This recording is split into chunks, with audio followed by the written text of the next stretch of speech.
Hai sahabat HPI dimanapun Anda berada. Salam jumpa dalam Bincang Sosok Himpunan Penerjemah Indonesia.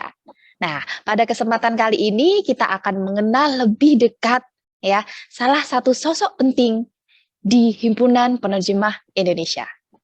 Dan saya, Nur Saptaningsih, pengurus Pusat Divisi Infotek sekaligus redaktur Nawala HPI akan memandu acara bincang-bincang hangat kali ini dengan narasumber kita. Yap, langsung saja kita bertemu dengan Ibu Sofia Mansur.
Halo, selamat pagi. Selamat pagi menjelang siang Ibu. Apa Ya, kabar? alhamdulillah baik. Alhamdulillah ya Bu ya. Oke, hari ini Ibu ada di acara sosok dari Bandung, Jakarta, atau dari tempat lain ini Ibu? Saya di daerah Bandung Coret gitu ya, dari Oke. sekitar 10 kilometer lah dari batas kota Bandung, tepatnya di Kota Baru Parahyangan di Padalarang, Bandung Barat. Ya. Iya, iya, oke. Gimana Bu Kalau di pagi sana? Dingin, hangat, panas? Dingin ya Bu ya kalau Bandung ya? kalau pagi dingin lah, tapi kalau siang ya sama juga sih, panas, harus pakai AC ruangannya. Oke, ya isi. Sehat-sehat ya Ibu ya? Alhamdulillah sehat. Oke, alhamdulillah. Oke, nah, hari ini kita ingin mengenal lebih dekat ini Bu, sosok Sofia Mansur gitu ya. Saya yakin kawan-kawan HPI itu sudah sangat familiar, sangat akrab dengan Ibu Sofia Mansur. Tapi barangkali teman-teman anggota HPI yang baru bergabung dengan HPI atau kawan-kawan yang belum bergabung dengan HPI, ini ingin mengenal sosok Ibu Sofia Mansur dengan lebih dekat lagi dari A sampai Z begitu ya Bu ya. Baik, iya. Semoga Ibu berkenan ya Bu ya dengan segudang pertanyaan Mudah-mudahan yang mungkin akan pertanyaannya kami sampaikan. mudah-mudahan Iya. pertanyaannya nggak sulit ya Mbak Sapta ya. Kita berhadapan dengan Siap, Ibu siap, Sofia ya. siap. Iya. Aduh, jangan deg-degan Ibu. Ini pertanyaannya dijamin sangat berhubungan dengan everyday ya, keseharian Ibu Sofia Mansur ya. Baik, pada segmen pertama ini kami ingin mengulik nih Bu, siapa sebenarnya Ibu Sofia Mansur? Siapa sih sosok Sofia Mansur itu? Mungkin Ibu Sofia bisa menjawab pertanyaan yang pertama ini. Oh, apa ya? Saya biasanya kalau memperkenalkan diri itu lebih ke peran saya sebagai dalam keluarga begitu ya. Dulu saya kalau Mhm. memperkenalkan diri saya ibu sepasang anak kembar begitu. Di Facebook juga saya rasanya memperkenalkan diri dulu seperti itu. Tapi sekarang mungkin lebih ke saya seorang nenek dari 3 orang cucu gitu ya. Jadi itu dari pihak keluarga. Tapi kalau ditanya dari profesi ya, eee, saya lebih banyak berkecimpung sebagai penerjemah dan juga sebagai editor. Kadang-kadang juga sebagai penulis, tapi cukup jarang lah menulis.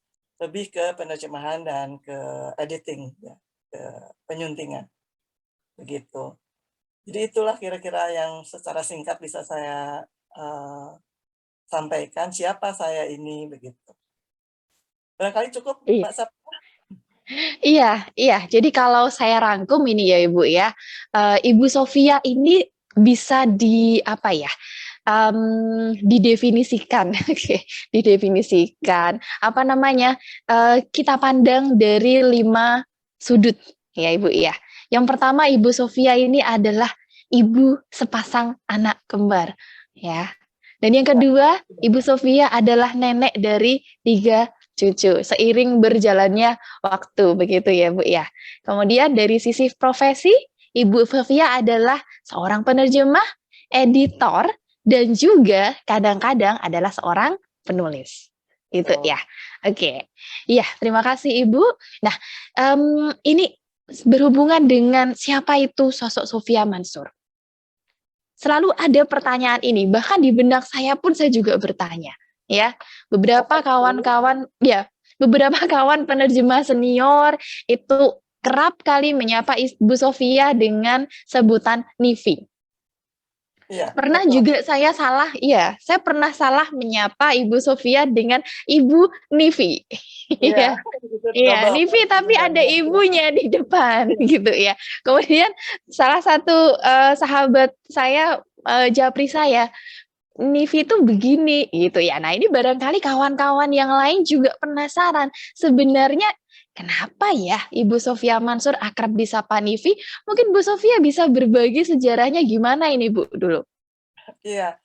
Jadi itu panggilan itu dimulai tahun 2003 waktu cucu saya yang pertama itu lahir. Lalu dia bisa mulai bicara, ini mau manggil saya itu sebagai apa begitu ya. Banyak kan tawaran, ada nenek, ada oma, ada eyang begitu. Lalu kebetulan saya pikir, ah udah Nivi aja.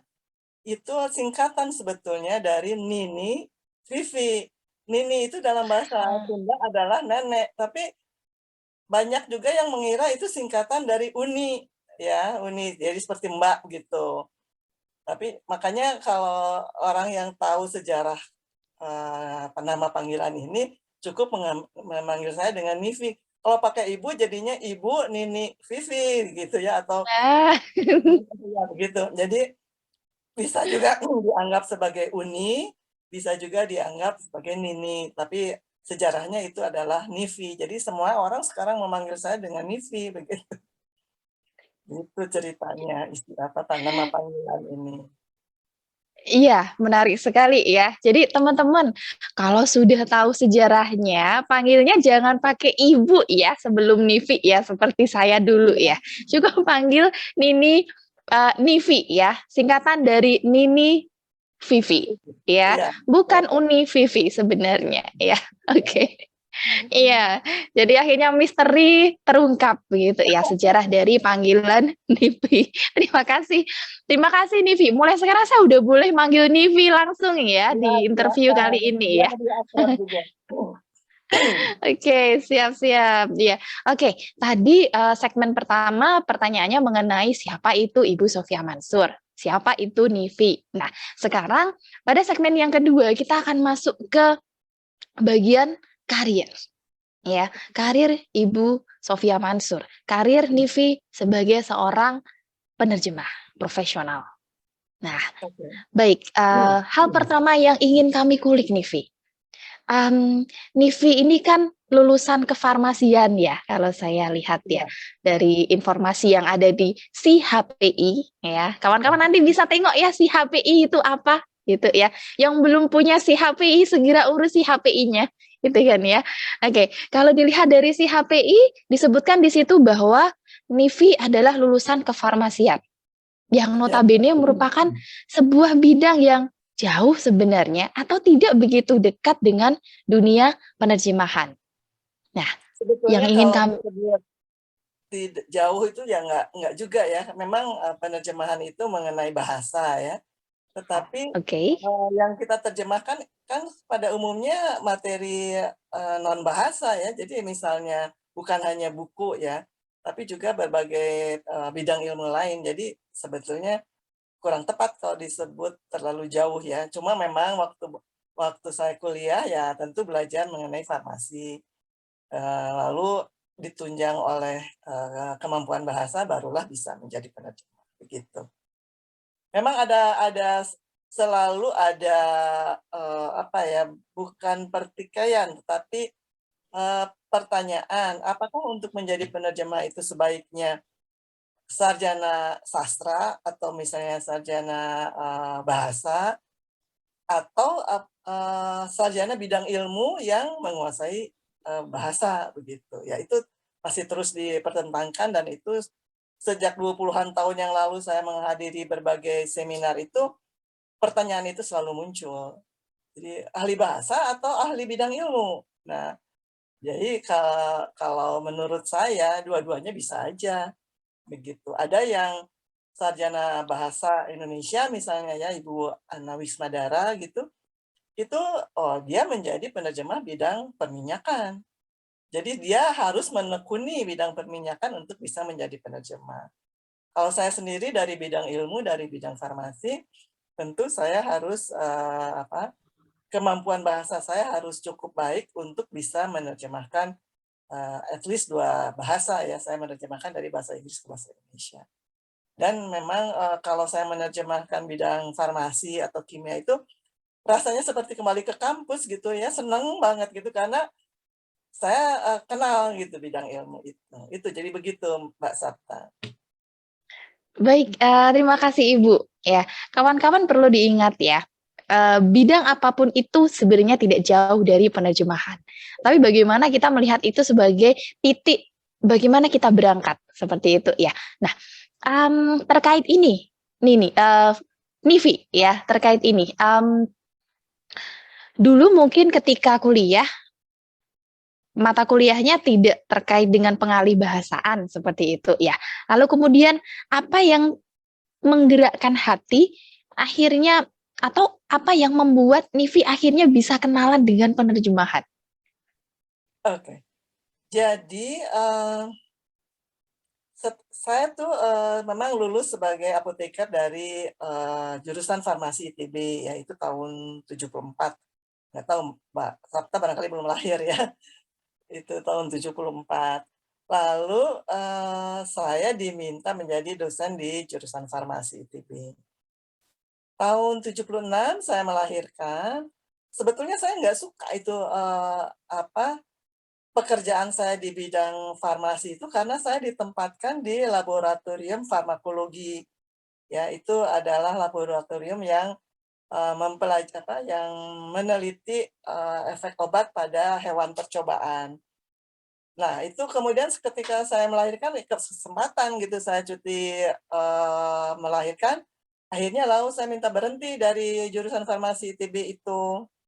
Lalu membesarkan anak-anak, lalu waktu anak-anak udah mulai besar, saya nggak kembali ke farmasi, tapi saya ke perpustakaan, ya, perpustakaan pusat ITB, karena waktu sebagai dosen itu saya memperdalam bahasa Inggris, jadi ada pendidikan bahasa Inggris untuk para dosen. Lalu kenal dengan seorang Inggris yang menjadi kepala perpustakaan, lalu saya diminta bekerja di situ. Dari perpustakaan lalu melompat lagi ke penerbit ITB karena waktu itu penerbit ITB butuh butuh editor begitu, butuh penyunting untuk menerbitkan buku-buku terjemahan proyek dari perguruan tinggi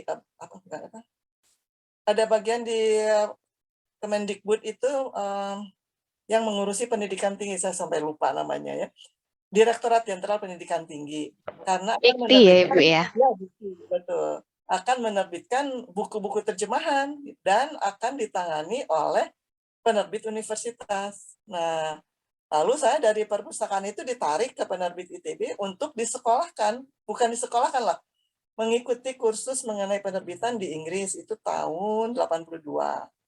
Nah, pulang dari sana dengan berbekal pengetahuan mengenai penerbitan, barulah penerbit ITB bersama beberapa penerbit perguruan tinggi lain dilibatkan dalam proyek penerjemahan buku ajar perguruan tinggi. Jadi di situ mulainya saya terlibat dalam dunia penerjemahan. Lalu suatu kali saya itu melihat iklan ya di sebuah surat kabar Bandung, Pikiran Rakyat, ada yang mencari penerjemah buku novel. Lalu saya pikir, boleh juga nih, saya coba-coba karena saya memang senang membaca novel gitu ya. Jadi saya melamar, ternyata diterima. Jadi saya mulai menerjemahkan itu pada tahun 1980 dengan menerjemahkan novel. Itu mengerjakannya pun masih dengan mesin tik ya, jadi bukan belum ada komputer pada waktu itu tahun 80. Nah, jadi itulah awal karir saya sebagai penerjemah. Tapi sebagai penerjemah yang profesional ya atau betul-betul menekuni dunia penerjemahan itu saya mulai pada tahun 2000. Itu karena sebagai penyunting atau kepala bagian penyuntingan di penerbit ITB, saya sering dikirim menghadiri seminar-seminar atau conference mengenai penerjemahan atau mengenai penerbitan ya. Lalu saya berkenalan dengan Pak Bashir Basalamah namanya ini ya. Ini nanti akan kita sebut juga dalam mungkin nanti dalam obrolan ini. Nah, saya kenal beliau itu tahun 91 apa 92 begitu ya. Lalu dia orang Singapura ya, dari Melayu. Jadi dia berbahasa Melayu ya. Tapi dia sering menerjemahkan ke bahasa Indonesia, walaupun sebetulnya dia tidak terlalu menguasai, tapi kliennya yang dari Amerika itu perlu penerjemah bahasa Indonesia, lalu dia coba gitu. Lalu dia minta saya untuk menyunting pekerjaan dia. Waktu itu belum ada internet, jadi kami berhubungan lewat faksimili begitu. Dan setelah saya tahu bahwa fee-nya itu berlipat ganda dari apa yang saya dapat dari proyek penerjemahan buku dikti itu, saya makin tertarik begitu ya. Jadi selama beberapa tahun saya membantu Bashir sampai ada internet dan seterusnya. Akhirnya saya pikir saya nggak fair kalau menggunakan waktu kerja untuk urusan pribadi ya, untuk menerjemahkan atau menyunting. Jadi akhirnya saya mengundurkan diri dari penerbit ITB itu tahun 2000 ketika usia saya mencapai usia eligible untuk pensiun begitu ya. Jadi saya ambil pensiun dini pada tahun 2000 dan sejak itu membaktikan seluruh waktu saya untuk menerjemahkan begitu. Itu jadi perjalanannya mulai dari mengurus penerjemahan gitu, menyunting buku-buku terjemahan dari dosen-dosen ITB, dosen-dosen luar dalam proyek penerjemahan dikti sampai akhirnya sekarang menjadi penerjemah lepas begitu ceritanya. Kira-kira bisa Luar menjawab? biasa. Luar biasa, sangat inspiratif, Ibu. Panjang ya perjalanannya ya, mulai dari lulus kuliah, kemudian berkecimpung di dunia kefarmasian, melahirkan, kemudian kembali lagi ke kampus perpustakaan, ke penerbit seperti itu ya Ibu ya, sampai akhirnya terlibat dalam sebuah proyek dari Dikti ya, hingga Itu yang akhirnya ya, hingga akhirnya bertemu dengan Pak Basir ya Ibu ya. Dan kalau saya lihat inilah titik yang titik di mana Ibu kemudian semakin yakin untuk memutuskan diri sebagai seorang penerjemah profesional. Seperti itu ya Ibu ya. betul, waktu saya mengundurkan diri itu ya, kepala penerbit ITB menyaksikan begitu ya. betul, apakah kamu mau mengundurkan diri di usia yang sebetulnya saya masih bisa berkiprah sekitar 10-15 tahun lagi sebagai pegawai negeri ya. Lalu saya bilang, iyalah, soalnya saya nggak mau pekerjaan saya mengganggu tugas saya sebagai di penerbit ITB begitu ya. Saya merasa tidak fair begitu. Lalu dalam pikiran saya, kalaupun tidak ada pekerjaan dari kliennya Bashir itu, saya at least bisa menerjemahkan buku begitu ya, karena saya punya koneksi di sejumlah penerbit begitu. Antara lain juga penerbit terbesar di Indonesia yang bersama saya pernah belajar dikirim bersama ke Amerika Serikat. Jadi saya kenal orang nomor 1 ya di penerbit tersebut. Jadi saya pikir saya nggak akan kekurangan pekerjaan lah, menerjemahkan buku sih pasti akan ada, selalu ada buat saya begitu. Oh, ada Jadi ya. itu yang membuat saya makin yakin bahwa oke, saya tidak akan menyesal telah berhenti sebagai pegawai negeri di penerbit ITB begitu. Oke, menarik sekali ya. Jadi Ibu dengan mantap akhirnya memutuskan menjadi penerjemah profesional dan menekuni itu sebagai profesi, gitu ya Bu ya. Oke, iya, baik. Kemudian kita dari sini kita menginjak ke pertanyaan berikutnya yang masih terkait juga Ibu. Ya, tentunya dalam berkarir setiap orang pasti menghadapi tantangan, gitu ya.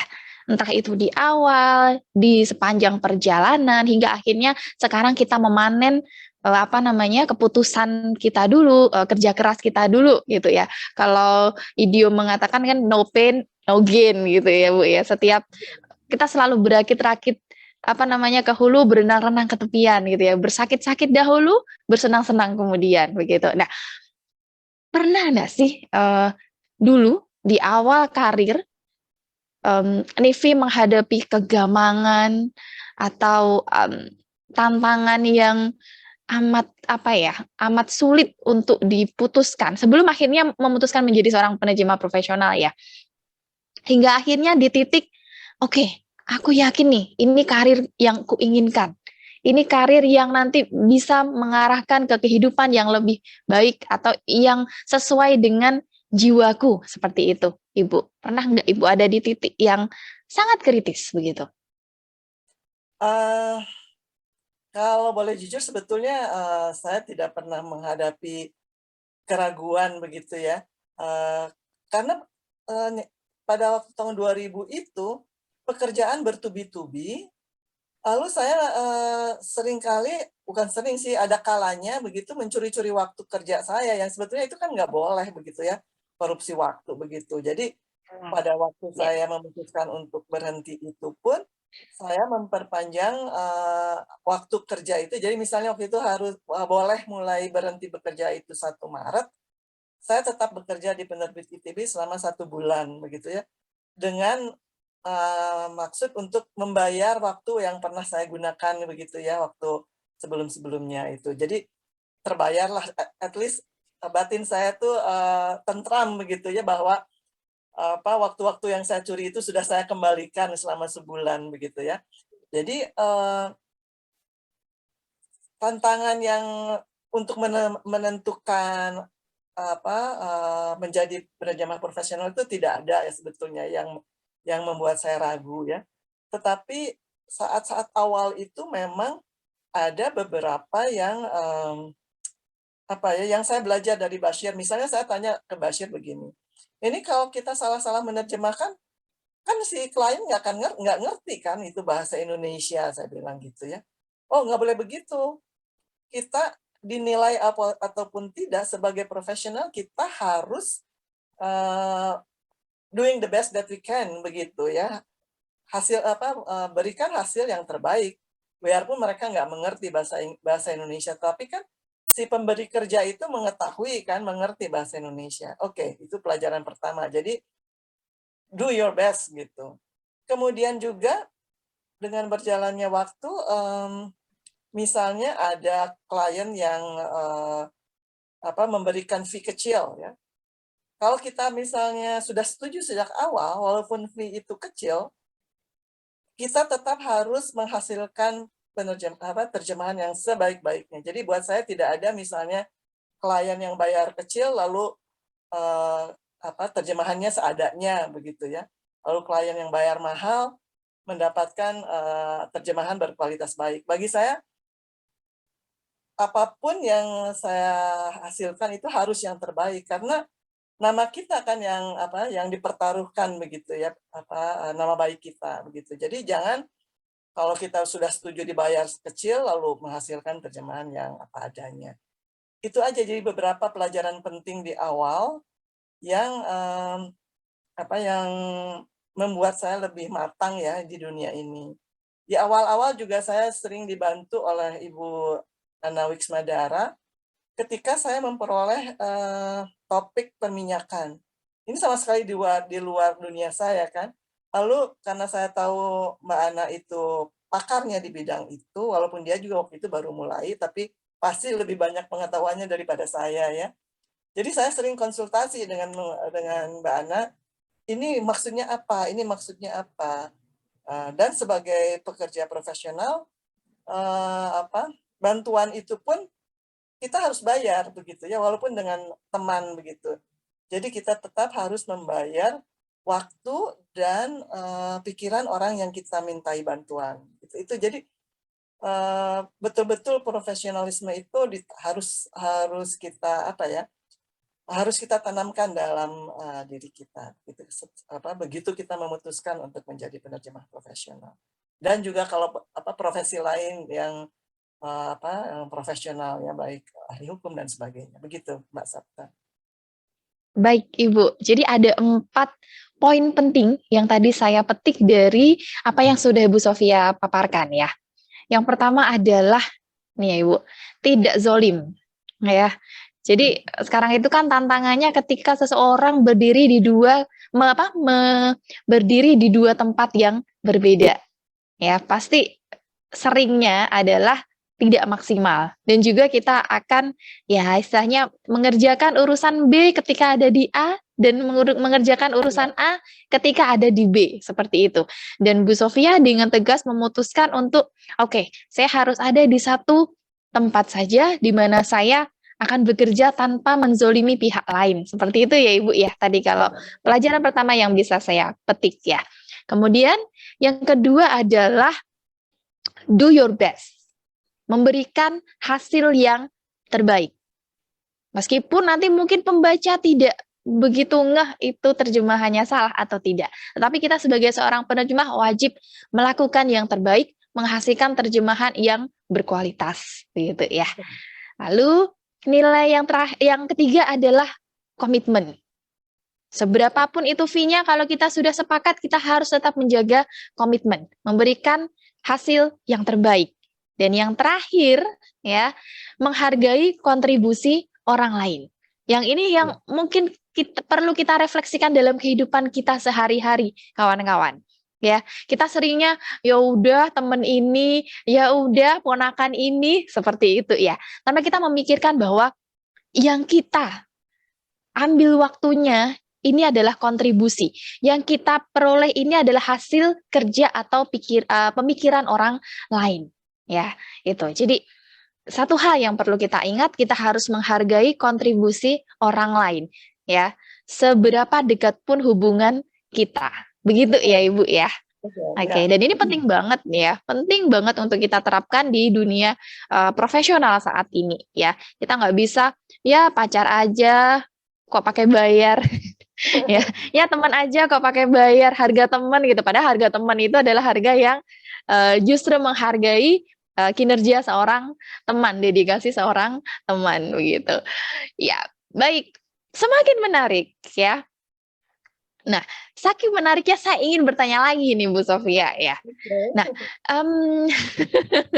jadi jangan bosan-bosan menjawab pertanyaan saya ya Bu ya. Masih banyak ini di daftarnya. Baik, Ibu, jika dihitung ya, kalau kita hitung dari awal mula menjadi penerjemah itu tahun 1980 ya.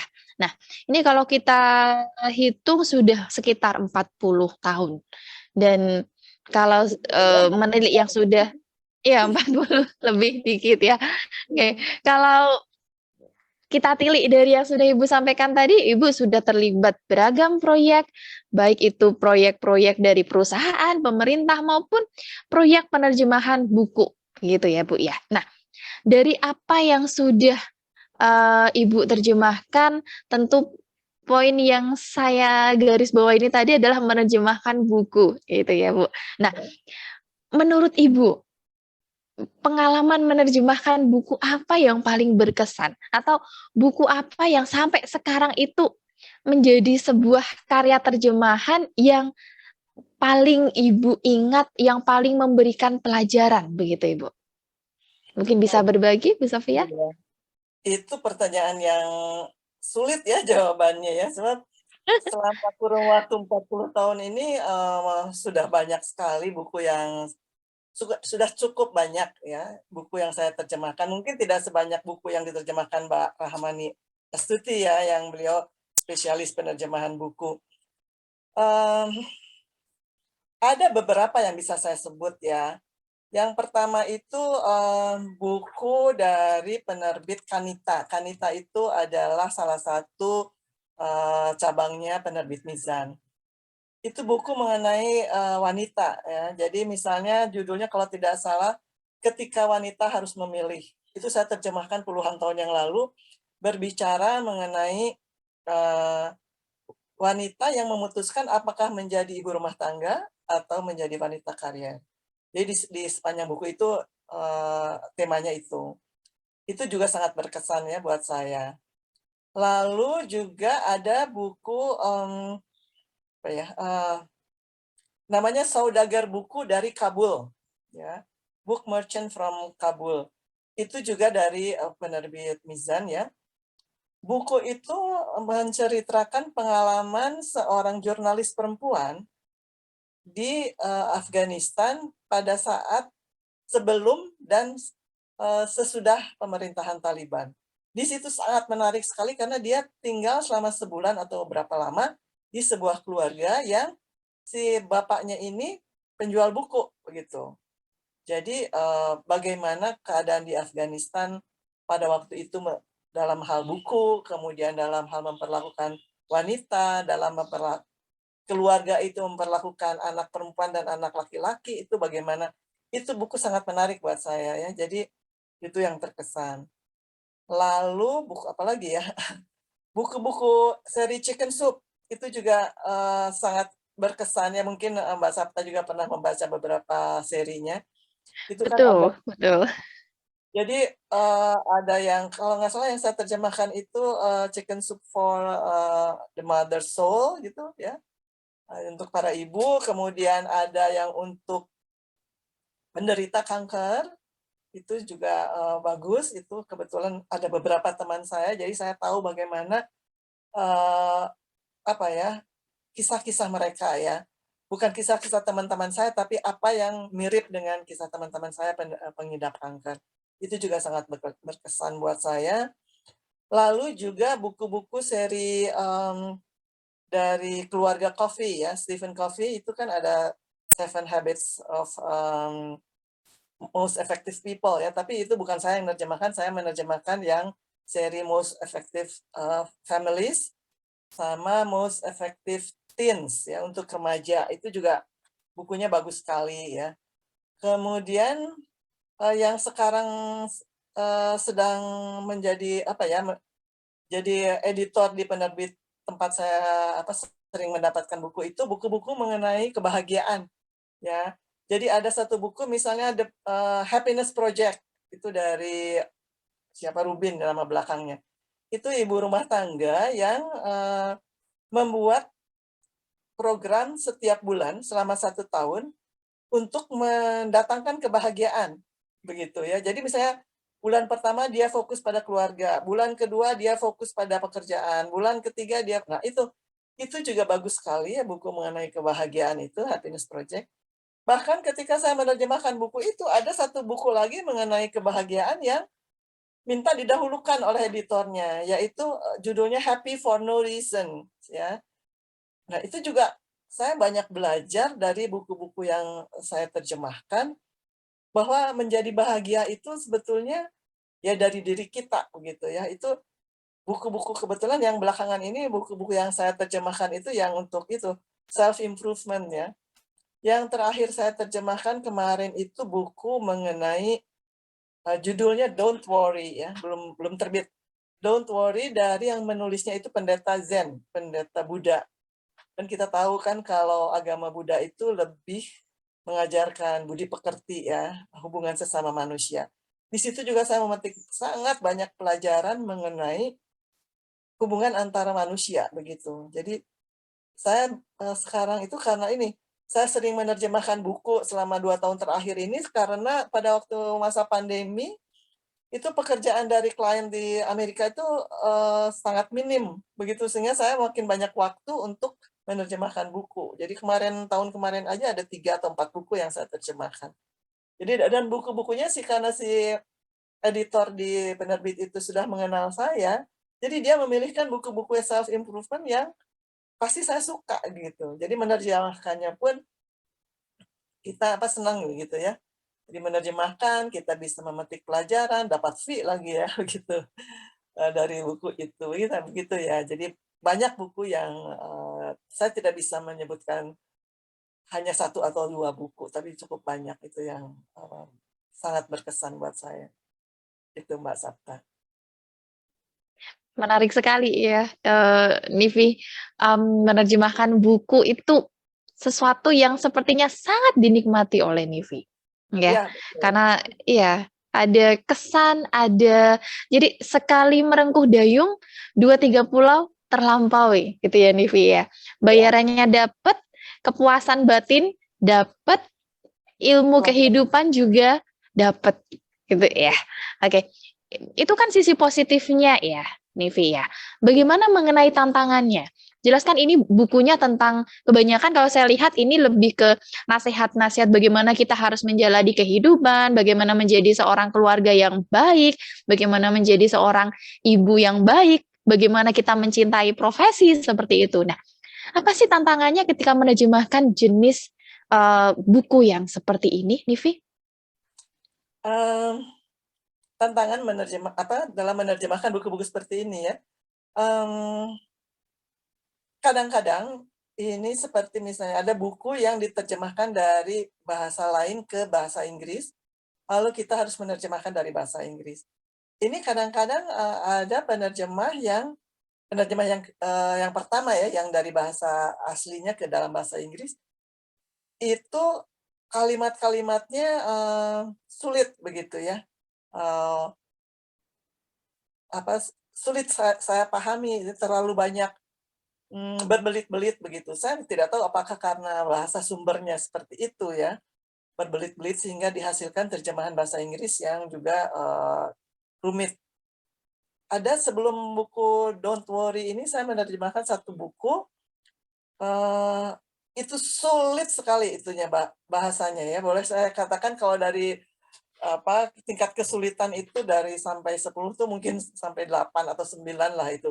Saya sering sekali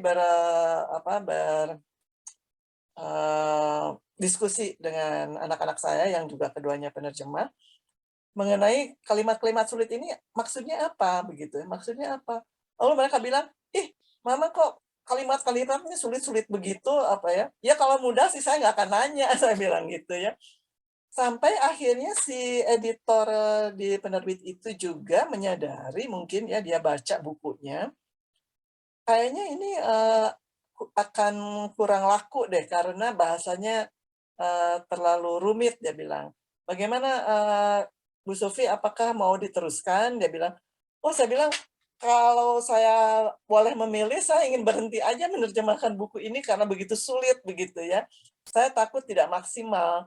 Kalaupun saya menerjemahkan maksimal, editornya mungkin juga harus tangguh," begitu ya, untuk menjaga gawang supaya terjemahannya katakanlah, tidak melenceng lalu tapi bagus. Jadi akhirnya buku itu dibatalkan terjemahannya, sementara saya sudah menerjemahkan kira-kira 2/3 tapi itu tetap dibayar oleh penerbit. Itu salah satu pengalaman bahwa, bisa saja begitu, kesulitan itu sedemikian berat sehingga, kita harus memilih begitu ya. Tadinya saya sih kalau memang itu tidak dibatalkan, saya akan tetap berusaha sebaik mungkin, lalu saya akan minta dulu disunting oleh ada menantu saya yang dia sangat baik itu bahasa Inggrisnya dan bahasa Indonesianya. Sebelum saya serahkan ke penerbit supaya betul-betul hasilnya baik begitu. Jadi ya kembali lagi seperti tadi saya katakan, do your best begitu.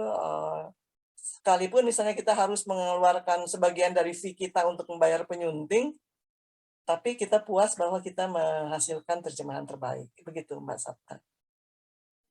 Baik, terima kasih Nivi ya. Jadi ini teman-teman yang bisa kita pelajari ya bahwa saat menerjemahkan dari bahasa Inggris ke bahasa Indonesia, tentu tugas utama kita adalah bagaimana kita menangkap maksud dari bahasa sumber. Dan di situ memang terkadang kita dihadapkan pada teks yang amat sulit. Makanya di situ kita harus tangguh, ya, tangguh membekali diri, tangguh untuk berupaya memahami pesan yang ada di dalam bahasa sumber seperti itu, ya. Dan selalu do the best. Minta bantuan, ya. Betul. Minta bantuan kepada orang yang kita anggap bisa memberikan bantuan, membantu kita untuk menerjemahkan lebih baik begitu. Baik, iya. Jadi jangan lupa untuk meminta bantuan, melibatkan orang lain, misalnya mengalokasikan dari fee kita sebagai penerjemah itu untuk berkonsultasi, begitu. Jangan sampai nanti ya sudah kita sampai di sini saja, serahkan terjemahan kepada editor. Biarlah editor yang bekerja begitu. Karena kita sebagai penerjemah juga punya tanggung jawab untuk menghasilkan terjemahan yang paling maksimal dulu. Seperti itu ya Nivi ya. Betul. Gitu. Kita harus menjaga kualitas. Iya. Menarik sekali. Dan ini bisa menjadi satu bahan diskusi sendiri ya Nivi ya sebenarnya kalau kita bicara mengenai terjemahan buku. Ya, semoga kita punya kesempatan lagi untuk mewawancarai seorang Sofia Mansur terkait penerjemahan buku. Ya, baik. Saya ingin menginjak ke pertanyaan berikutnya nih, Vi. Ya, masih tentang dunia penerjemahan. Nah, satu hal yang istimewa dari seorang Nivi ini adalah menjadi penerjemah profesional lintas era. Ya, saya mengatakan lintas era karena mulainya sejak 1980 ya, kemudian melintasi 2000-an, kemudian ini sudah tahun 2022. Dan di lintas waktu ini, Nivi masih setia menjadi seorang penerjemah. Ya. Nah, ini langka kawan-kawan ya. Langka. Saya sendiri memulai karir sebagai seorang penerjemah itu sudah di tahun 2013-an, 2014 itu tonggak awal saya adalah ketika saya datang di acara seminar yang mengundang Nivi juga pada waktu itu. Ada Nivi, Pak Sugeng, Mbak Rahmani, dan juga Ibu Ana. Dari situ akhirnya saya terketuk pintu saya untuk menekuni bidang ini, untuk memutuskan menjadi seorang penerjemah, begitu ya. Nah, yang ingin kami tahu nih, Vi, menerjemahkan dari era 80-an, 2000-an sampai era yang sekarang ini, era digital seperti itu. Nah, kira-kira tantangannya di masa dulu, di masa tengah, dan masa saat ini, itu yang paling kentara, itu apa ya, Nivi ya? Dari masa ke masa itu tadi. Oke, jadi waktu tahun 1980 itu seperti tadi saya katakan, saya menggunakan mesin tik ya. Itu novel yang saya terjemahkan itu novel tipis-tipis. Jadi dengan mesin tik itu bisa selesai sekitar 2 minggu ya. 2 minggu. Itu waktu itu saya dibayar satu buku, saya masih ingat 40.000 ya untuk satu buku. Sementara gaji saya sebagai pegawai negeri golongan 3A yang pertama itu hanya 25.000 sebulan. Jadi lebih besar begitu ya. Lalu itu masih pakai mesin tik begitu. Lalu ada komputer. Itu komputer mulai saya kenal tahun berapa ya itu? Mungkin 85, 87 lah begitu ya. Itu mulai komputer saya belajar pakai WordStar itu. Kebetulan kepala penerbit ITB itu orangnya sangat senang belajar begitu. Jadi kita juga jadi ikut belajar menggunakan komputer. Itu makin nyaman kan dengan komputer itu. Jadi masih pakai floppy disk ya, yang besar itu yang ukuran 5 inch ya. Setelah dari floppy disk lalu ke bukan hard disk ya, disket yang kecil itu yang 3,5 Lebih inch. kecil, yang Ya, biasanya warna biru, ya, hitam. ya. Iya. Itu saya ngalamin juga ya. Itu dari perangkat. Lalu seperti tadi saya katakan waktu tahun 90-an sebelum ada internet itu mesin faksimili ya yang dipakai untuk berkirim bahan ya, seperti dari Bashir kirim lewat faksimili. Jadi saya di rumah juga punya telepon yang dihubungkan dengan mesin faksimili ya. Kemudian setelah itu, setelah internet, program-programnya mulai banyak ya untuk penerjemahan. Antara lain itu saya belajar mengenai CAT Tools itu tahun berapa ya? Itu masih versi 3.15 atau apa? Itu mulai saya belajar menggunakan CAT Tools ya. Sampai sekarang ya mau nggak mau ya belajar begitu ya, walaupun tertatih-tatih ya dengan dibandingkan dengan anak-anak muda yang cepat begitu, mungkin saya jauh ketinggalan. Sehingga misalnya anak-anak saya menggunakan beberapa CAT tools, saya sendiri hanya menggunakan satu CAT tools ya, saya hanya menggunakan Trados misalnya gitu. Jadi tapi alhamdulillah klien-klien saya itu kebanyakan yang memang menggunakan Trados, sehingga saya tidak pernah ditantang untuk belajar CAT tools yang lain. Itu dari perangkat lunak ya. Sementara ya perangkat keras atau perangkat lunak lah ya dari perkomputeran. Sementara kalau Betul. misalnya dari perkamusan begitu, saya dulu menggunakan kamus cetak, baik KBBI maupun kamus Ecole Sadili, kamus Webster, kamus Random House gitu. Karena saya pernah kerja di perpustakaan, jadi saya mengenal banyak kamus. Itu ya kita harus buka-buka buku kan. Kalau sekarang kan semua serba online ya, jadi kamus-kamus itu menjadi menjadi pajangan akhirnya ya. Juga bisa saya berikan, waktu itu saya berikan ke anggota HPI, saya bilang, ini saya punya beberapa kamus yang tidak pernah saya pakai lagi, misalnya kamus kimia lah, kamus apa segala macam.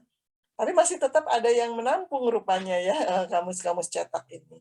Jadi itu perkembangannya dari kamus juga. Sekarang ini kita kalau misalnya kamus cetak sampai sekarang kamus online, juga kalau kita mencari suatu istilah yang kita tidak kenal kan bisa langsung di googling ya, itu langsung kita ini jadi yang sangat memudahkan pekerjaan penerjemah di masa sekarang gitu.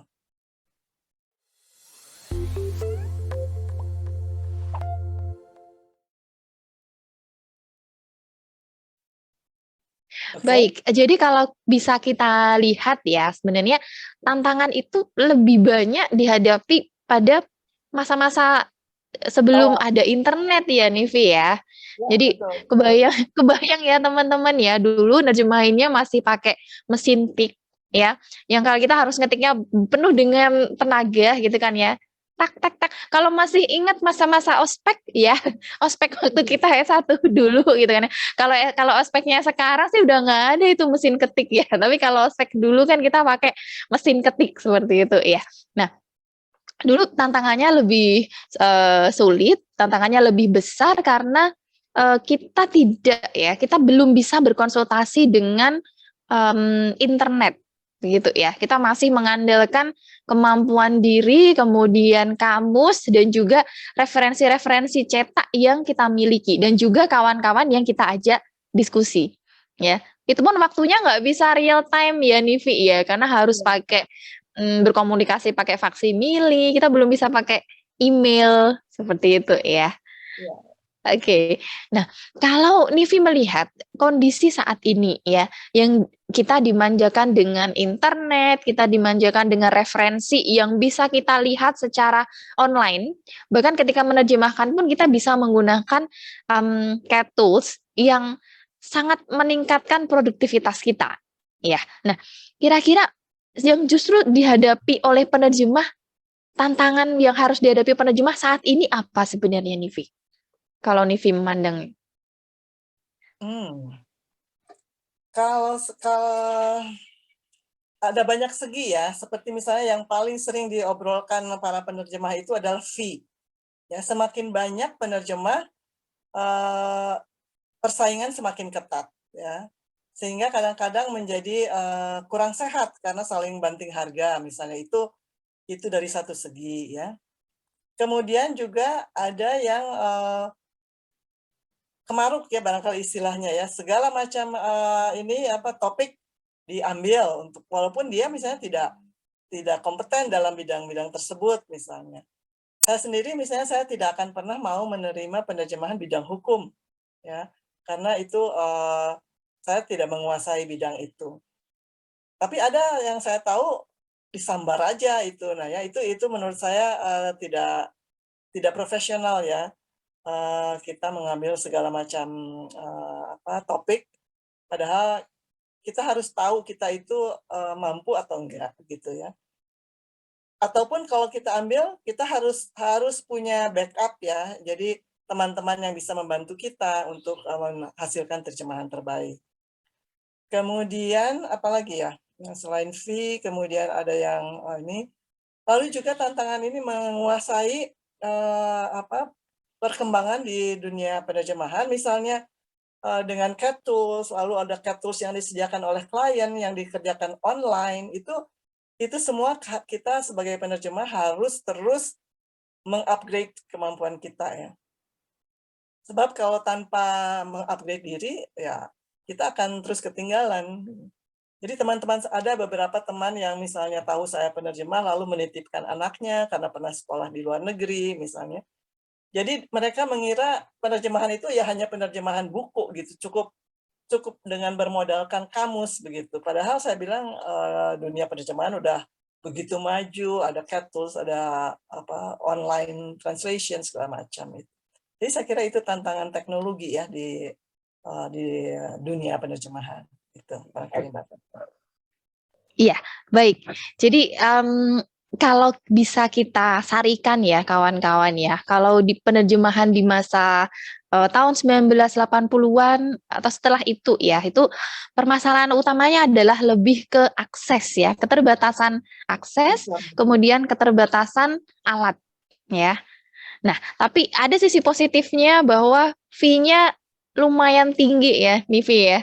Ya, karena memang jumlah penerjemah dan juga yang bisa mengakses proyek-proyek penerjemah juga apa istilahnya belum begitu banyak sebenarnya kalau dibanding dengan di era sekarang ini ya. Sekarang eranya sudah digital, semua serba bisa diakses dari mana saja, semua bisa kenal siapa saja di tempat yang berbeda ya. Justru tantangannya sekarang itu kalau dilihat oleh Nivi ya, kalau bisa dipetakan oleh Nivi tadi, yang pertama adalah masalah fee ya, masalah fee-nya bersaing sekali sekarang. Kemudian yang kedua adalah terkadang ada yang punya tendensi untuk semua proyek pokoknya diangkut. Selama ada proyek itu diangkut ya. Iya, kalau itu sudah ada backingan tim, oke lah, tidak masalah. Tapi kalau itu belum ada backingan tim, nah itu yang harus jadi perhatian kita ya. Jangan sampai kita menerjemahkan di luar bidang kemampuan kita. Gitu ya. Misalnya kalau saya misalnya Nivi, saya kurang begitu nyaman dengan dunia penerjemahan ini teks legal atau teks hukum gitu ya. Saya pun juga tidak akan berani mengambil bidang itu ya, proyek-proyek yang ada di bidang itu gitu. Jadi mengukur diri lah begitu. Kemudian yang terakhir adalah kita ya, karena teknologi terus berkembang, maka kita dituntut untuk ikut berkembang ikut mengembangkan diri, ikut membekali diri sehingga kita tidak akan tergerus dalam persaingan dunia karir penerjemah di era saat ini, di era teknologi. Begitu ya, Nivi ya? Ya, betul. Oke, luar biasa sekali. Karena kalau kita itu di penerjemah yang mungkin seperti saya menjadi penerjemah sudah di era yang sudah dimanjakan dengan internet. Kalau Nivi kan memulai dari awal ketika internet belum ada sama sekali, bahkan masih memakai mesin tik. Kebayang lah teman-teman ya. Well, baik.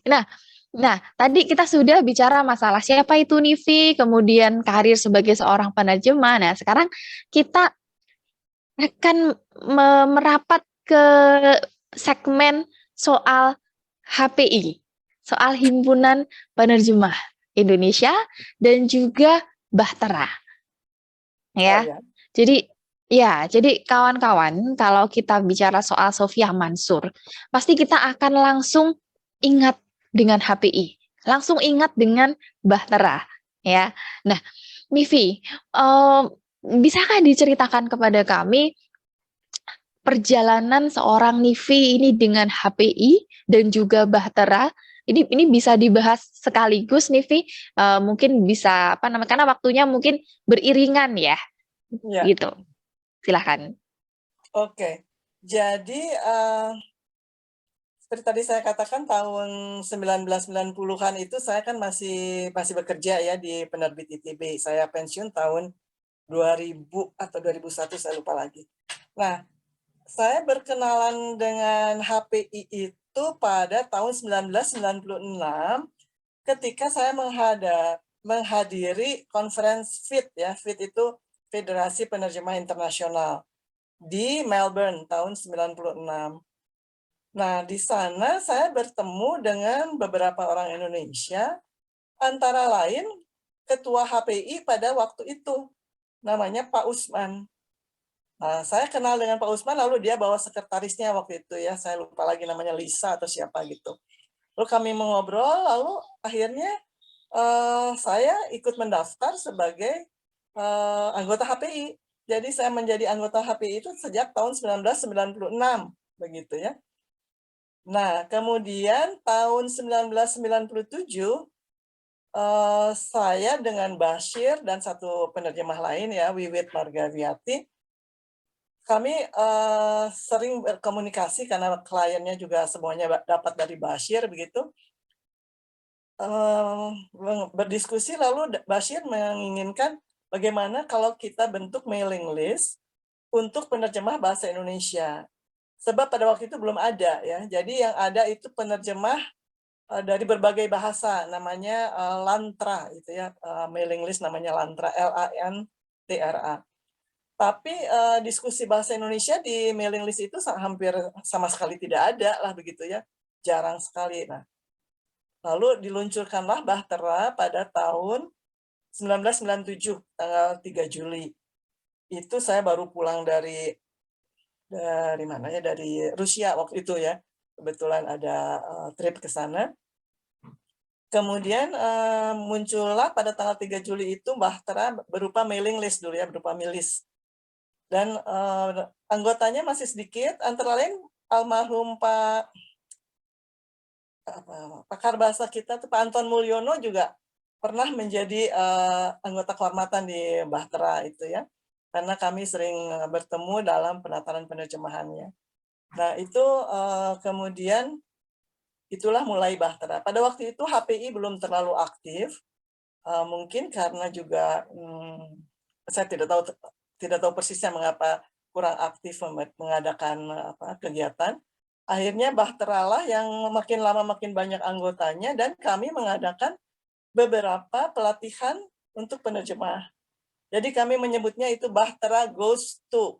Jadi ada Bahtera Goes to Jogja, ada Bahtera Goes to Bandung, ada Bahtera Goes to Bali, dan itu diliput oleh media setempat ya. Lalu tahun berapa ya yang Pak Edi, tahun 2010 ya, Pak Edi Notowidigdo itu menjadi ketua HPI. Beliau itu juga pernah menjadi moderator di mailing list Bahtera. Lalu mulai Pak Edi itu mulai melakukan kegiatan-kegiatan yang sebelumnya dilakukan oleh Bahtera, yang menurut saya seharusnya dilakukan oleh HPI. Ya, sebab Bahtera itu kan bukan organisasi. Banyak yang mengira Bahtera itu organisasi penerjemah. Saya selalu menyatakan bukan. Ini hanya berkumpulnya para penerjemah. Kami tidak punya ketua, tidak punya badan hukum dan sebagainya begitu. Jadi akhirnya berangsur-angsur semua kegiatan yang dulunya dikerjakan oleh Bahtera, ya penataran-penataran atau bukan penataran ya, pelatihan-pelatihan itu akhirnya sekarang diambil alih oleh HPI, dan HPI makin berkembang sehingga semua pelatihan ini kan terus-menerus diadakan, juga pembentukan komda-komda juga. Waktu itu saya ngobrol dengan Pak Edi dan Mbak Ana waktu sekretarisnya untuk membentuk komda-komda. Saya masih ingat itu kita ngobrolnya di gedung HB Yasin ya. Lalu dibentuklah komda pertama di Jawa Barat kebetulan ya. Karena saya kan bermukim di Jawa Barat waktu itu. Jadi itulah perjalanan Bahtera berdampingan dengan HPI. Jadi semua setelah Pak Usman itu yang saya kenal tahun 96, kemudian diambil alih oleh Pak almarhum Pak Beni, itu semua menjadi anggota Bahtera. Pak Beni juga memberikan sambutan dalam buku Bahtera. Jadi Bahtera itu menerbitkan 3 buku yang isinya adalah pengalaman suka duka para penerjemah. Jadi langsung dari tangan pertama. Itu yang memberikan sambutan itu kalau tidak salah Pak Beni, lalu pada nomor 2 itu Pak Hendarto, kemudian Pak Edi begitu. Itu kita sudah menerbitkan 3 buku. Itu jadi hubungan Bahtera dengan HPI, dan sehingga sekarang HPI itu jadi mula-mula waktu itu banyak anggota Bahtera katakanlah diboyong ke HPI, tapi sekarang HPI anggota HPI yang mau join Bahtera gitu ya. Jadi sekarang semua tidak perlu lewat Bahtera untuk menjadi dikenal sebagai penerjemah, langsung ke HPI aja begitu. Jadi sekarang milisnya juga sudah hampir enggak ada ya, karena sudah sepi begitu, karena ada platform lain kan, kita pakai WhatsApp untuk berdiskusi, dan itu pun ada daftar tunggunya karena WhatsApp kan hanya 250-an ya ininya membernya. Jadi kalau mau bergabung dengan grup diskusi Bahtera itu sampai harus ada daftar tunggunya begitu. Padahal milisnya tuh masih ada begitu, tapi ya sudah sepi karena lebih lancar lewat WhatsApp, grup WhatsApp gitu. Itu barangkali.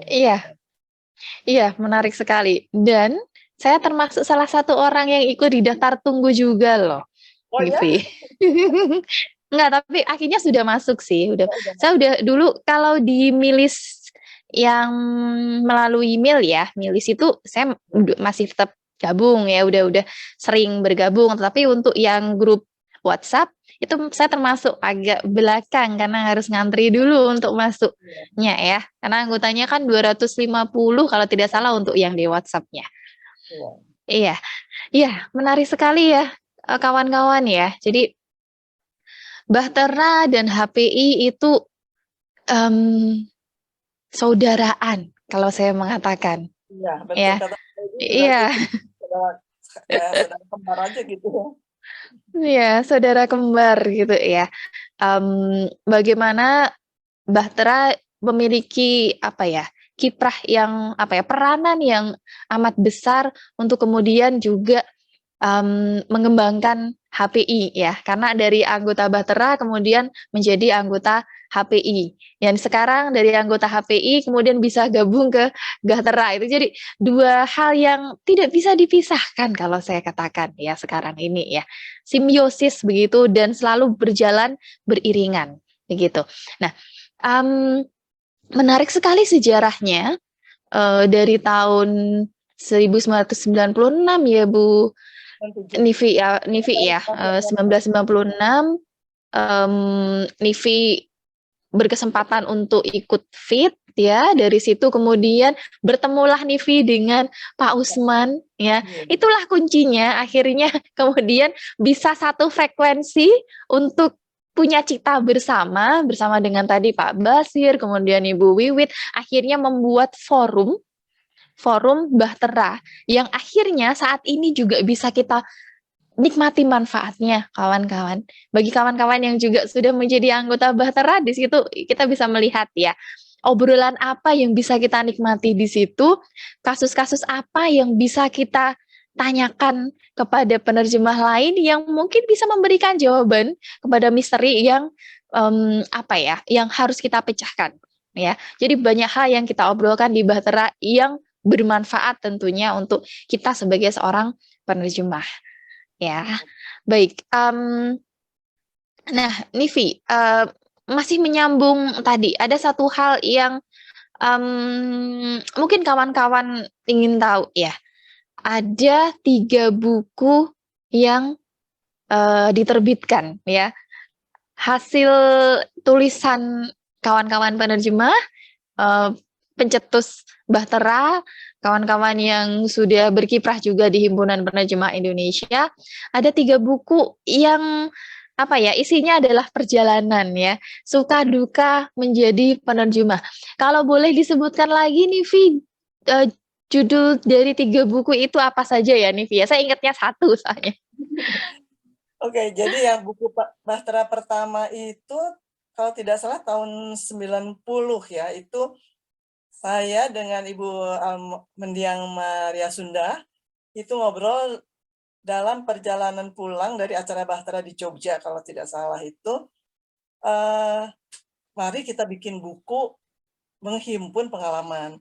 Lalu judulnya itu diambil dari salah satu judul tulisan di dalam buku tersebut, yaitu tulisan Ibu Rahmani Astuti. Beliau judulnya itu tersesat, bukan tersesat Membawa nikah. Jadi saya lupa lagi ini ya tersesat membawa nikmat atau tersesat apalah, pokoknya itu yang jadi judul buku Bahtera yang pertama itu, saya sampai lupa itu. Buku tersesat membawa nikmat atau apa ya, itu judul yang pertama.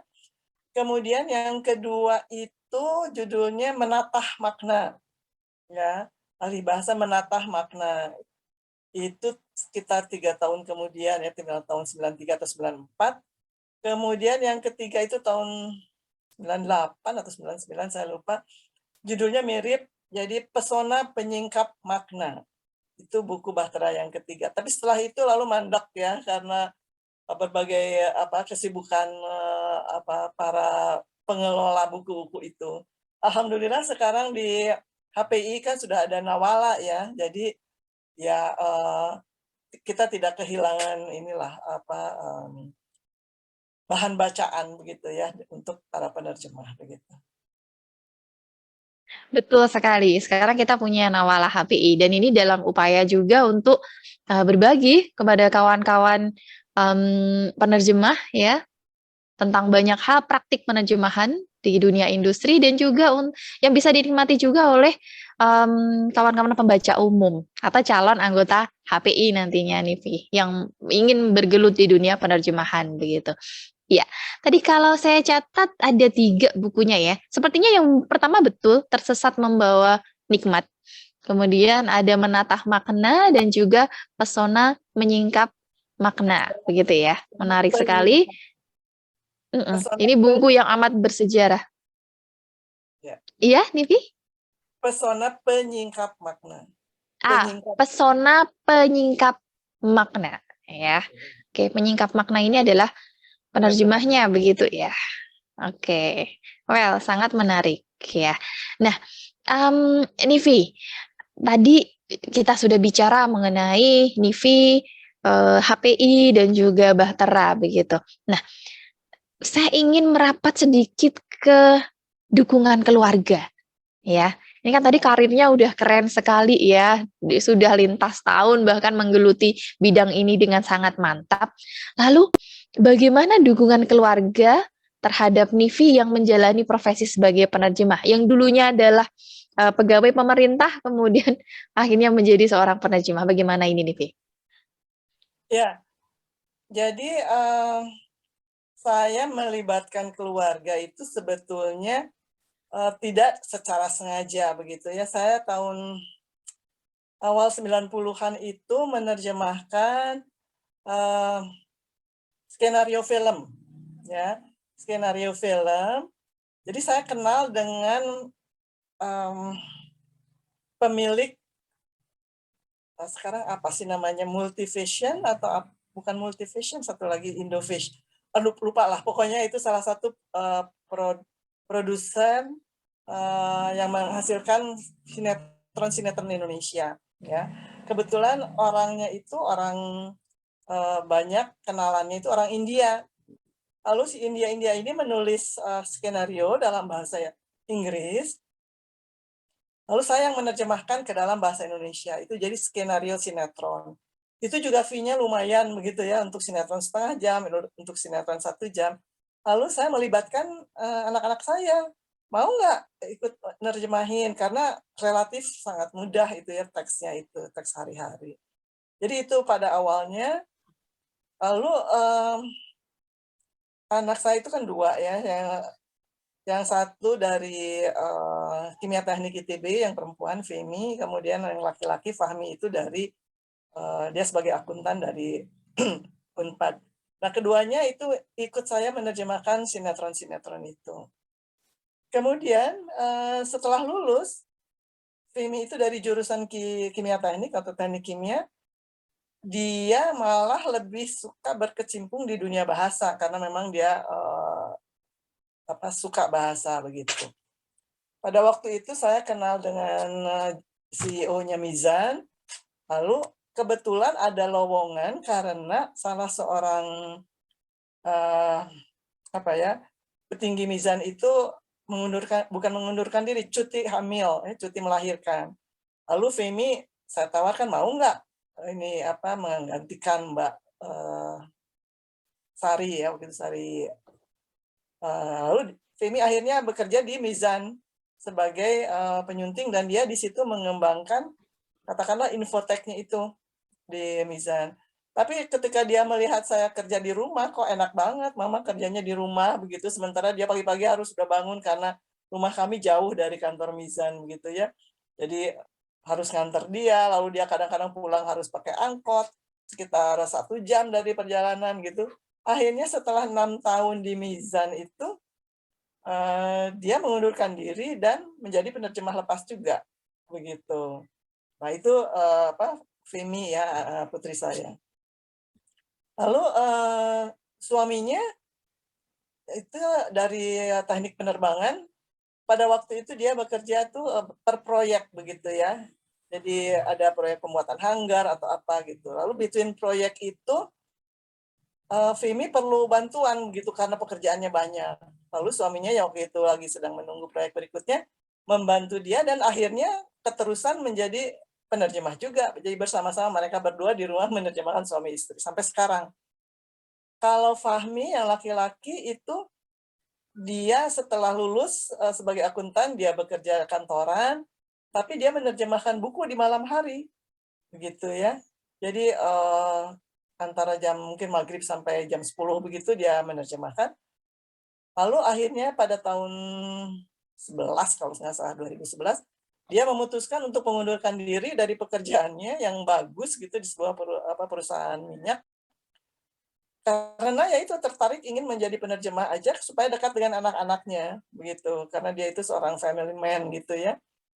Lalu saya beri wanti-wanti pada waktu itu, kamu coba setahun, kalau kamu penghasilan bisa seimbang sama dengan yang kamu peroleh sekarang dari sebagai direktur keuangan di situ, boleh kamu teruskan, tapi kalau enggak kamu punya tanggung jawab keluarga begitu ya. Ternyata dia sampai sekarang itu malah lebih sukses daripada saya gitu, karena lebih banyak spesialisasinya dia itu ke annual report, dan annual report itu tidak ada musimnya kan, bukan maksudnya tidak ada berhentinya gitu. Setiap perusahaan yang sudah menjadi langganan itu pasti bikin annual report kan. Jadi sekarang dia sudah punya beberapa langganan perusahaan gitu. Jadi itulah keluarga saya bukan saja mendukung, bahkan mereka terseret ya menjadi penerjemah juga begitu. Bahkan ada adik saya Itu waktu tahun 97 kalau tidak salah, saya lagi keluar begitu, ada menghadiri conference, lalu saya berikan, apa ya, klien saya ke dia begitu, tolong ditangani kalau ada pekerjaan. Sejak itu dia malah jadi terus-terusan, menerjemahkan gitu, yang tadinya menggantikan saya, akhirnya dia aktif mencari, klien sendiri begitu, dan sampai sekarang dia masih menerjemahkan. Jadi ada berapa orang tuh di keluarga saya ya, adik saya, anak saya 2 sama menantu saya. Jadi kami kalau disebut keluarga penerjemah boleh juga itu ya, begitu Mbak Sapta. Exactly, itu yang tadi saya mau katakan nih, Vi. Jadi keluarga penerjemah gitu ya. Jadi kalau kalau menarik sekali ini ya. Jadi dari Nivi kemudian yang lain akhirnya terseret arus ya.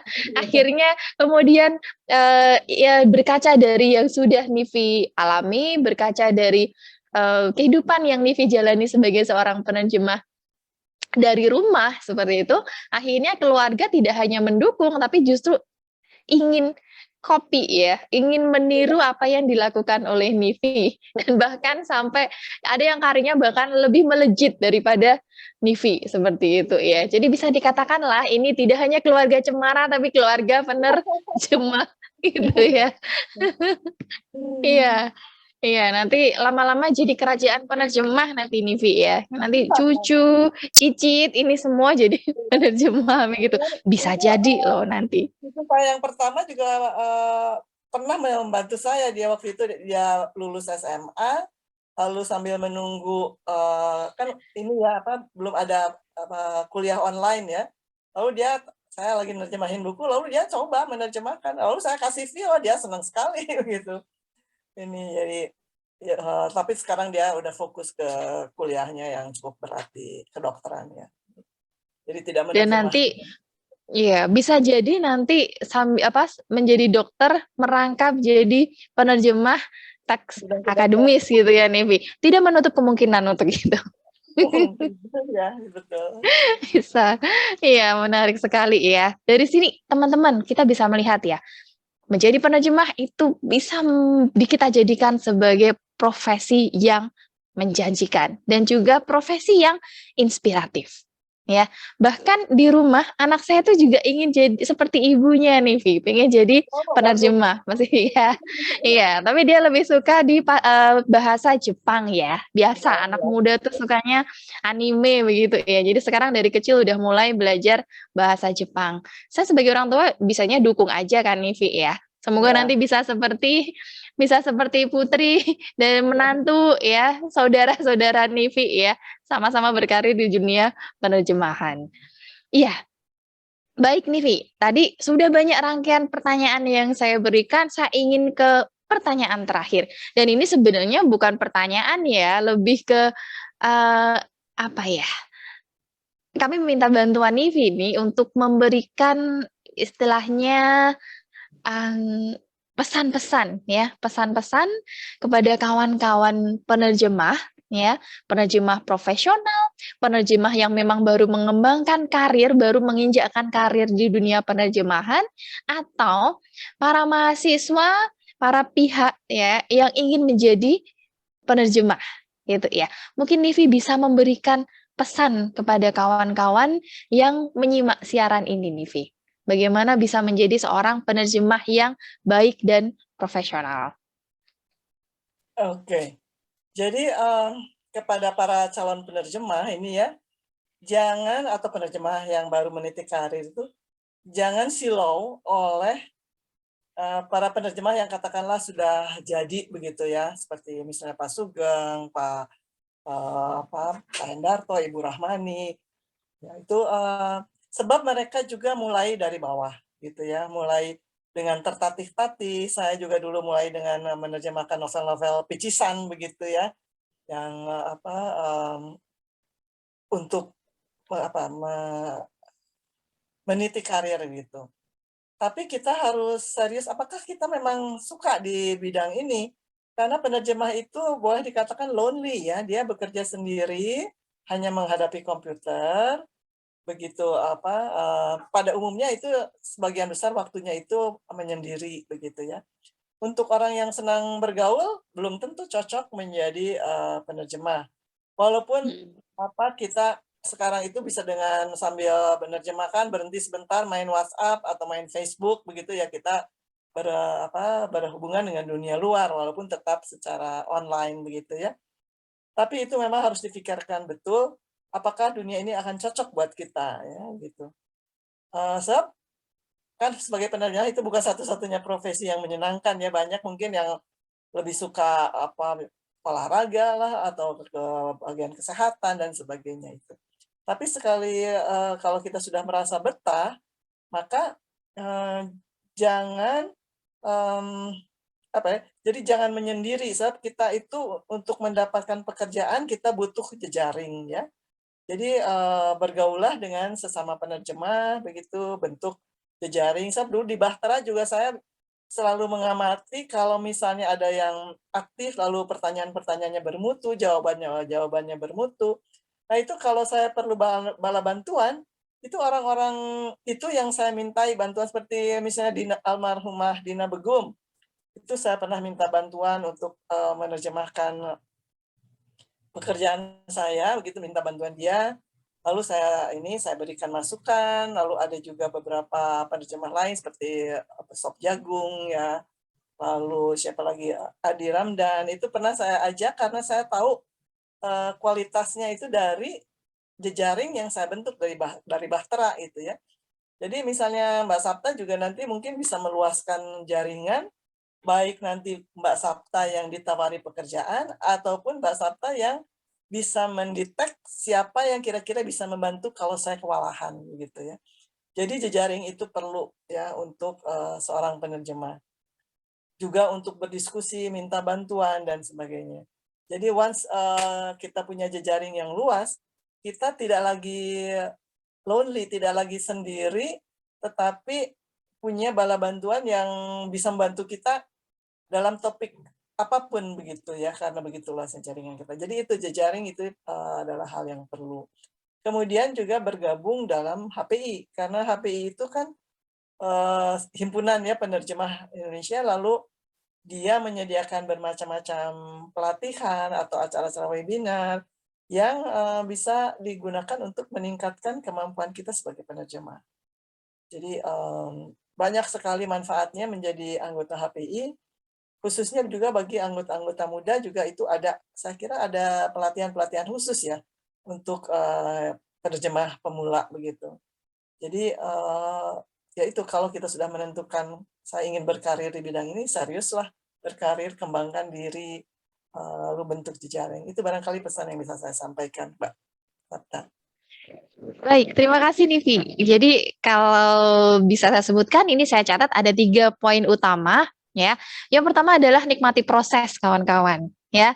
Jadi kalau kita melihat penerjemah yang sudah sukses saat ini, ingat, sebuah kesuksesan itu pasti ada titik awal ya. Ada titik awal, ada masa perjuangan hingga sampai akhirnya sekarang pada titik yang bisa kita katakan sebagai titik yang menginspirasi orang lain, begitu ya. Oke. Kemudian pastikan bahwa teman-teman dan kita semua itu menjaga jejaring ya, karena di jejaring itulah barangkali kita menemukan proyeknya ya, proyek. Ya, saya pun mendapatkan proyek pertama juga dari berjejaring loh, Nivi. Ya, Iya. jadi pertama kali ikut HPI 2014, kemudian ada pengumuman itu di fanpage-nya HPI, dicari penerjemah yang sangat pemula. Untung sekali saya waktu itu pemula sekali gitu ya. Akhirnya saya ikut di proyek itu dan sekarang hubungannya tetap semakin baik, kami mengerjakan proyek kerja sama-sama gitu ya. Jadi betul kawan-kawan yang disampaikan oleh Nivi tadi, jejaring bisa mendatangkan proyek, jejaring bisa menjadi tempat kita untuk berdiskusi saat menghadapi permasalahan ya. Jejaring pula kita akan menemukan penerjemah yang bisa kita jadikan mitra kerja begitu. Dan yang terakhir adalah bergabunglah dalam organisasi. Ya, ada HPI, Himpunan Penerjemah Indonesia. Di situ nanti teman-teman ya akan berkesempatan, yang belum bergabung ya, teman-teman bisa berkesempatan untuk ikut berbagai pelatihan yang ada di HPI. Ya, bahkan untuk anggota muda itu ada kelas khusus loh. Ya, ada kelas khusus yang diampu oleh kawan-kawan penerjemah yang sudah senior, sudah profesional, sudah malang melintang di dunia penerjemahan di situ dan itu gratis. Begitu ya. Jadi dengan ikut organisasi kita jadi makin berkesempatan untuk meningkatkan kapasitas diri. Ini sangat relevan dengan apa yang sudah disampaikan Ibu Sofia tadi, kawan-kawan. Ya, seorang penerjemah harus menjaga kapasitas diri, harus menjaga profesionalisme kerja. Begitu. Ya, kawan-kawan, itu tadi bincang-bincang kita dengan sosok Nawalah HPI, ya, Ibu Sofia Mansur atau yang akrab disapa Nivi. Ya, semoga obrolan kita kali ini memberikan banyak manfaat dan juga menginspirasi kawan-kawan semua, ya. Iya, terima kasih Nivi sudah bergabung bersama kami, meluangkan waktu, um, berbagi pengalaman, menyampaikan pemikiran-pemikiran yang insya Allah bermanfaat bagi kawan-kawan penerjemah semua, Nivi. Terima kasih Mbak Sapta udah mengundang saya, HPI sudah mengundang saya, walaupun waktu mula-mula itu sebetulnya mungkin ada sosok lain yang bisa diundang begitu, tapi alhamdulillah mudah-mudahan apa yang saya bagikan pada kesempatan ini bermanfaat buat semua yang mendengarkan dan juga yang menyimak acara ini. Terima kasih Mbak Sapta sudah mengundang saya. Iya, sama-sama Nivi. Jadi dalam setiap episodenya kami akan memberikan interview berbagai sosok ya. Jadi nanti pada episode kali ini mungkin dengan Nivi, pada kesempatan yang lain itu dengan sosok yang lain pula ya gitu. Jadi insya Allah tokoh-tokoh inspiratif, tokoh-tokoh penting yang memberikan kontribusi luar biasa bagi himpunan dan juga perkembangan penerjemahan, praktik penerjemahan di Indonesia itu akan kami undang nih Vi dalam acara Bincang Sosok. Begitu. Baik. Ya, sekali lagi terima kasih Nivi sudah bergabung dan terima kasih juga kawan-kawan HPI sudah menyimak bincang-bincang kita kali ini. Sampai jumpa pada acara bincang-bincang berikutnya. Bye. Terima kasih. Sama-sama.